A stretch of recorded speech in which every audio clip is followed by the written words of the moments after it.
Now, this is going to hit close to home for some of you with King James. This is the guy who in 1611 was having the Bible published for English readers for the first time for many people. And what was King James doing in 1612, just a year later? He was having non-Trinitarians burned at the stake for heresy.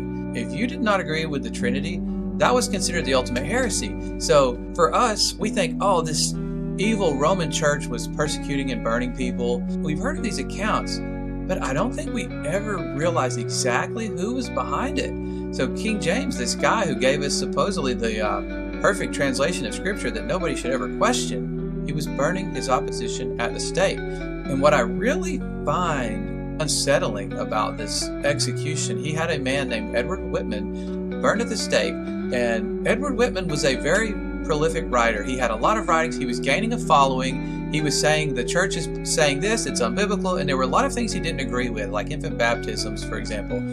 But what happened in his case that really shook me was he was brought out to the stake for not recanting his views. And as they lit this flame, he started screaming and crying out and saying, "Look, let me go. I need some relief here. I'm going to recant my perspective." But when they removed him from the flames, he could no longer say, "Okay, I agree with what you're saying." So he was brought back out and they lit the flames again. And same thing, he starts screaming, okay, let me, give me another chance. And when they brought him out this time, they wouldn't hear his case. So they just added more sticks, and this time they burned him to ash. So it's a very horrific execution of somebody for the crime of heresy. And thankfully, we're only losing positions in ministry today. But this shows you the dark side of this debate and just how far people are willing to go to silence their opposition.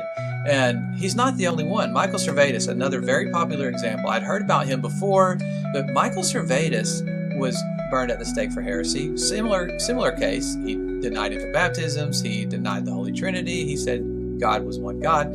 And the person who had him burned at the stake was John Calvin. John Calvin was a leading figure in the Protestant Reformation. This guy was a very important figure in the early church. And when you look at accounts of this, they'll say, oh, this was a dark spot on his reputation. He did something, good people do bad things. Sometimes they try to play it down. And this debate killed upwards of 50 million people. We're talking 40,000 people a year killed for heresy.